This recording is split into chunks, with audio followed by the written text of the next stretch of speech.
Thanks very much. It's really wonderful to have this opportunity after these 3 years to reflect on what we've all done and to look back on the community that I think we've helped build with this program, and I'm really happy to see you all here. And I'm looking forward to sharing some thoughts about the program and some of the ideas that I've been working on since being here. As Pamela mentioned, yes, I did indeed write this musical called Science the Musical, which is perhaps another way of communicating a lot of these ideas. If you missed it, I'm going to rely on a few clips today to communicate things that are perhaps better left to the drama than to my speech here. So I will rely on that a bit today. I came to Columbia from the University of Cambridge. I did my PhD in a music department. And I think that being in a music department, trying to work on scientifically work on such a musical topic really impressed upon me the importance of critically reflecting upon how science can be used to study something that is traditionally reserved for humanistic discourses. I think that I left the University of Cambridge with that attitude, and I arrived at Columbia wishing to bring my topic of the cognition of musical improvisation into the neuroscientific realm. And these discussions have continued, and I've developed them. And in addition, I would also hope to think about how improvisation might reflect on other things that are going on in the sciences. So this goes both ways in terms of reflecting on how science can help in understanding something like improvisation and what that process and that struggle might teach about other things that we encounter in science. So what is interdisciplinarity? My colleagues have already reflected a bit upon this. Interdisciplinary? That's good. Yeah, the professor insisted. I'm not even sure what that means. Does that mean? I was very happy to see David and Anne's reflections on this as well. I think mine overlap with them quite a bit, but I thought I would just begin by reflecting a bit on that. I think that there are a couple of kinds of interdisciplinary challenges that we face, and they are manifest in the challenge of bringing improvisation into the laboratory as well. One of them is a kind of institutional difference. And these kinds of questions, I think, are things like, how are research activities and motivations contingent on history, culture, and society? How can knowledge of neuroscience change our societal institutions? And how ought we critique the treatment of science in our institutions? We are asking, why are we asking the questions that we are asking? In the words of Simon, every experiment has a theory, whether you know it or not. You have to ask yourself the question, why you're asking it at all. And I think that this, maybe way of saying it, captures a lot of what I think about what the challenge with improvisation is, which is that we inherit this concept of improvisation. We think we know what it means because we have this category in Western musical culture that improvisation is novel and spontaneous. And if we just uncritically bring that into the laboratory, what we're going to end up doing is assigning some observation of neural function to a definition of what we already thought neuroscience, or what improvisation was. But if on other grounds we challenge whether that's the only thing improvisation could be, or indeed whether that is a good way to define improvisation, the brain data is not going to adjudicate that difference for us. Those answers come from a different way of thinking about this. That's one of the places where I think the humanistic researches come into these questions, and I'll say a bit more about that as I go on. I mean, another problem is perhaps you could call neuroscience as an epistemology. How do we make meaning out of some kind of neural observation here? How can we link that with an understanding of improvisation? It's not obvious how to do that. We have some flexibility in which questions we can ask in the first place, and making that connection is not obvious. These are the challenges that I face with a project like this, and I'm going to show you a bit about how I tackle them in my work. You know, arriving at Columbia, if I really wanted to be successful with a project like this, I thought I would just share a bit of what the program allowed me to be able to do. I arrived with the skills that I had, but I didn't have all the skills that I would need. In the words of Janice, I've got a problem and I don't know what to do. I've got an idea, it seems pretty clear, but the stats, I haven't a clue. So I knew a little bit of stats, but for me, I did have to learn a lot if I really wanted to be able to engage in these kinds of conversations on a level that wasn't, you know, mediocre or superficial. Hopefully, you know, actually be able to engage in these topics. And PSSN gave me this opportunity. And since being here, I've learned to code. This is my Python Sudoku solver. I'm very proud of that one. And I also learned to code in R and Max MSP and of course MATLAB. and I've learned linear algebra and a bit of machine learning, and that's Andrew. That's a great online course, by the way, if you'd like. And I should say that Paul Scheida, who was one of my mentors, really helped me through some of this stuff and made great recommendations to help learn this. And also, of course, the technical knowledge that's required to do this sort of work. I knew hardly anything about how to do an EEG experiment before arriving, and having the opportunity to actually learn these skills has allowed me to actually have conversations that I wouldn't otherwise have been able to have and translate these topics. I think translation came up in one of the other definitions of interdisciplinarity. So I thought I would mention that I'm grateful for those opportunities. Let's see here. Well, you know what they say, before you can be interdisciplinary, you must be multidisciplinary. I know. Some of my friends are even pluridisciplinary. Excellent. That's the last one, I promise. Okay, but yeah, so trying to achieve that. All right, so about my work then. So the first step that I took in this was a theoretical approach. Let's see. How can we actually use neuroscience to understand something about improvisation? As I mentioned before, we could uncritically put people in the scanner, have them improvise, observe brain activity. But the problem with that, as I see it, is that you're going to end up attributing that brain activity to what you already thought improvisation was. Let's say, novel and intuitive, subconscious, these kinds of words. And if you challenge whether improvisation really is those things, and there are grounds upon which you can challenge these things, then the neural data is not going to help you tell what people are actually doing. And instead, what you risk doing is simply using the neuroscience to naturalize one particular way of thinking of improvisation. So I think if I could just reflect on one of the major lessons that I've learned from the way these discussions go in the humanities is that there's some flexibility in how you can define these concepts. You don't have to accept them as they are received, and you can critically engage with them and ask other kinds of questions that might not immediately be apparently related to improvisation, that can be made to be related. You can construct some understanding. And I think that you can do that in part using scientific observations, and that's what I hope to do. In this article that I published, I outline how I think in particular this can be done, which is to understand improvisation as a way of knowing. And I note that different musicians learn about musical structures, similar musical structures, things like chords and scales, about them in different ways, and they practice them in different ways. And I think it stands to reason, in part because of this, that they will know about these structures in different ways. And certain ways of knowing may facilitate the ability to do the things that we normatively call improvisation.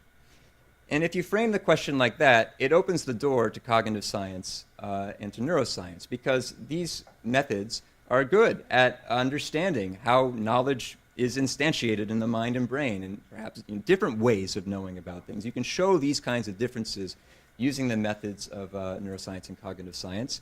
And you can capitalize on that. You can bring that understanding into a musical sphere. So that's what I'm doing. There's many ways that you can talk about ways of knowing. There are further questions about what exactly might that mean. And it's intentionally left a bit open, because the idea is that if you understand a lot about these different ways of knowing, you are understanding a lot about what improvisation means. And it comes to function as a kind of definition of improvisation. That is, to improvise is to have a particular kind of knowledge and to employ that knowledge. Certain ways of knowing would facilitate certain kinds of behavior. And that link, both of those, both the way of knowing and the behavior together are coupled and can constitute a kind of definition of improvisation. So my first experiment that I did here did not turn out the way I thought it would. I did an experiment where I had pianists play chords on a MIDI keyboard, and I artificially altered what they heard. And one of the hypotheses about ways of knowing that I had was that improvisers would have a stronger perception-action coupling, so that when they moved, they would have a stronger anticipation of the sound that they would hear.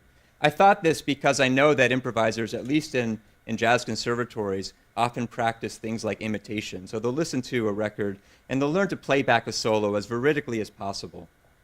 Well, maybe something about this coupling would facilitate the ability to improvise, I thought. So let's see what happens when we have them play something, you change what they hear, and you look for some signal of surprise or conflict that might indicate that they have a strong anticipation of the sound from the movement.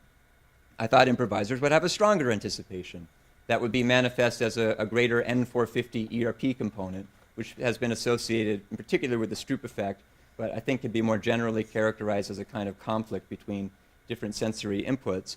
If you think you play something, you get some feedback from what you think it's going to be, what you actually hear. There's some conflict. You're going to see some ERP signal that corresponds to that. Didn't find that difference that I thought I would find. And I was reflecting on it, and I thought, well, actually, the way that I'm altering these chords, it might be that the improvisers don't actually hear the altered version as different from what they were playing, because they might understand that there's some flexibility in the expectation, in other words. You know, they play one thing, they hear a different thing, but it's not really different in their categorizations. And it got me thinking about how another question might be asked around this. And this gets into the experiment that Pamela mentioned in her introduction about perceiving function. And if you're not musicians, I'll just give you an analogy here. Lemons and limes. You can imagine a chef who's following a recipe that calls for lemon juice, but they don't have any lemon juice, but they do have some limes lying around. And they realize that they might be able to make a substitution here, because the reason that the recipe calls for lemon juice is not because it's lemons in particular, but because you need something citrus or you need something acidic. And because they understand that lemons and limes share these qualities, they may be able to make this leap, to use the other one. So, you know, lemons and limes, with regard to that, have a similar function, so they can make the substitution. And a similar thing is true in musical structures. Certain chords are said to have certain functions. And so you can similarly make a kind of substitution between particular exemplars of a chord, like a lemon and a lime are both citrus, two voicings of a similar harmony, the analogy in music, and that maybe improvisers are categorizing lemons and limes together, the different exemplars of the chords together, more so than musicians who don't improvise. So I devised these stimuli. I'm going to play some for you now, and see if you can point out or listen to the ones that sound different. And I'll point them out just to be clear.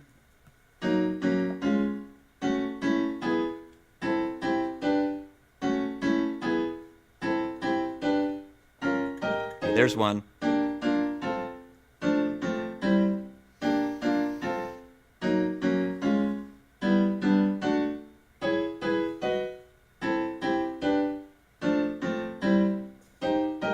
There's another one. Okay, do this. Okay, so you may have heard that there were different stimuli sometimes, but maybe you heard that those two different ones were different in different ways. Okay, one of them was different because it was what we call an exemplar deviant. It was a lime instead of a lemon. One of them was different because it's what we call a function deviant, which is that's a banana instead of a lemon. Okay, something outside the category. So we had musicians listen to a lot of these, and we looked at the neural signal that was associated with perceiving a deviant, one of the different ones, and the different categories of deviance. So you can see that this is how discriminable the neural signals are, each kind of deviant from the standard. And you can see that the function deviant, that is like the banana instead of the lemon, in terms of the neural signal, we used linear discriminant analysis to see how discriminable these different signals were, is more discriminable than the exemplar deviant, which is the like the lime instead of the lemon. This is for all of the participants averaged together. Of course, we wanted to know what improvisation had to do with predicting this. I just also wanted to mention a bit more about what this means. You can see that there's two places where these curves differ in how discriminable the signals are, this early place and this late place. If you look at the forward models that are associated with these, which is, it can be understood as what neural activity is doing the discriminating.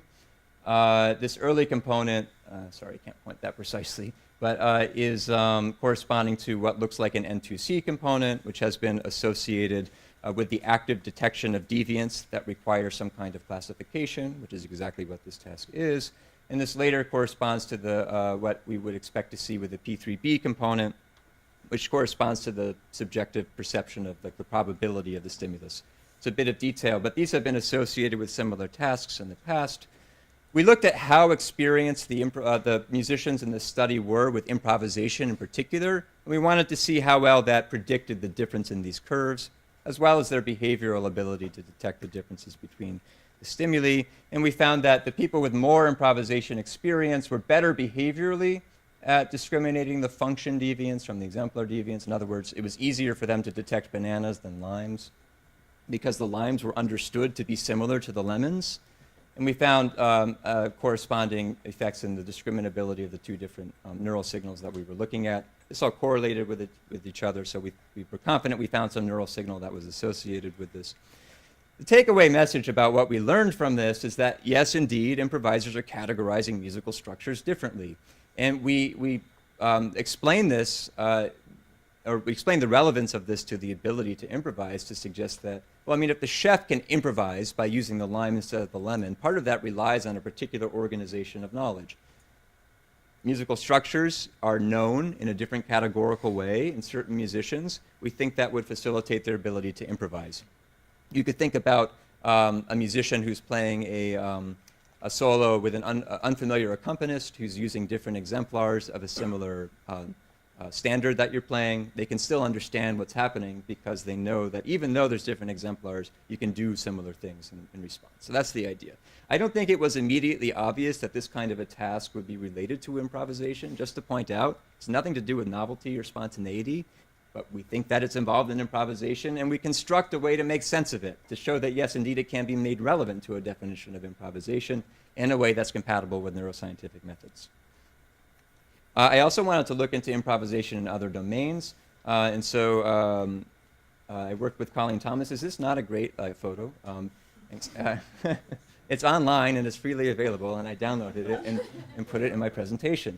I worked with Colleen Thomas. We met actually at a seminar that I organized on the neuroscience of creativity. And Colleen was one of our speakers, and we got to talking afterwards. We had a lot to talk about. Colleen is an improvising dancer and a choreographer. And we looked at how this kind of an approach could be applied in terms of dance. We designed a study in particular that was looking at a EEG signal called mu rhythm desynchronization. When you're at rest, there's a particular frequency band, 8 to 13 hertz, over your motor cortex.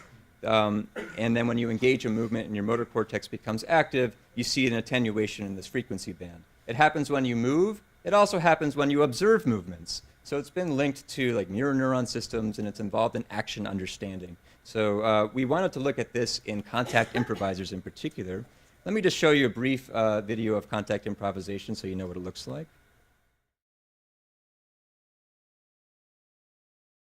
In contact improvisation, you're working with a partner, or perhaps a small group. And the idea is that there's not supposed to be a leader. So you need to be very sensitive to the weight of the other dancer, how they're moving, anticipating how they're moving. It's a very important skill in this kind of dance. I want to show you the end. Here we go.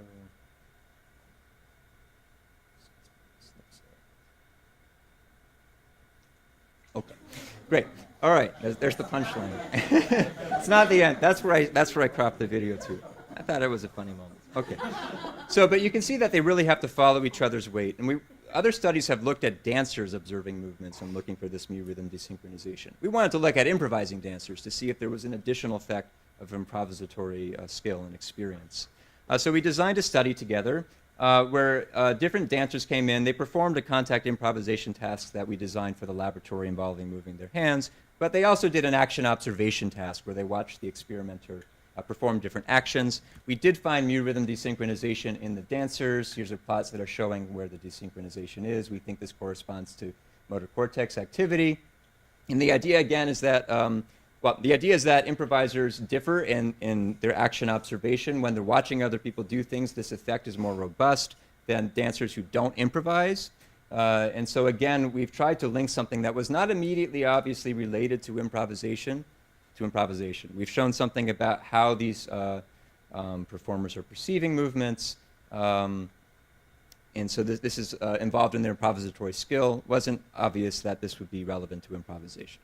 So we showed this in dance. These are just the plots. I'm running out of time, but I'll just briefly show you that we did find that dance experience in general predicted this, but independently of that and with a greater effect size, improvisation experience also predicted this effect. Okay, great. Just a couple of other words about some things that I've been doing. I've been working with Mark Hannaford on this Comparing Domains of Improvisation discussion group.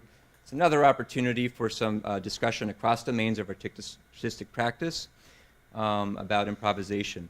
We published an article about our group here together And in this, Mark's contribution to this was he pointed out that some literature talks about the jazz band as a metaphor for a kind of egalitarian collaboration where everyone is equal and equally contributes, and criticized this and said, well, sometimes there's asymmetrical power relationships here, so this isn't always a perfectly good analogy for other kinds of improvisation. I would just point out that the neuroscience work that I've done doesn't directly address this kind of a thing, but you can start to ask similar kinds of questions to what we were looking at in these kinds of contexts. I don't think this is perfectly suited exactly yet, but if you ask questions like, well, maybe these power relationships are asymmetrical, maybe they also differ in terms of their mu rhythm desynchronization. In other words, when you're observing someone else, maybe some people are more actively simulating than others, and you could tie this in to other discourses of descriptions of improvisatory practice.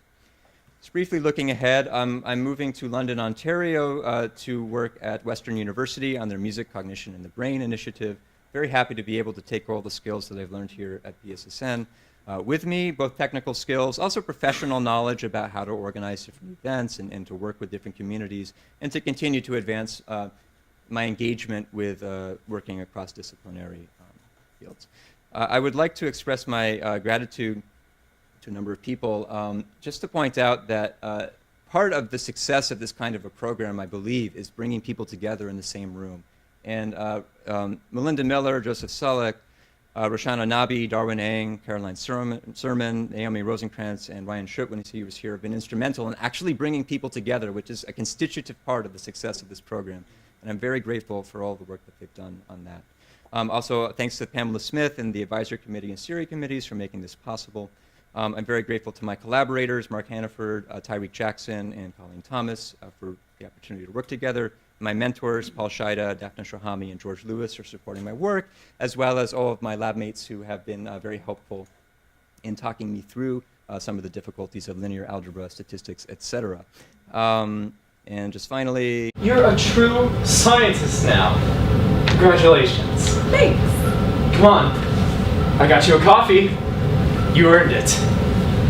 Coffee time. Okay, thanks very much.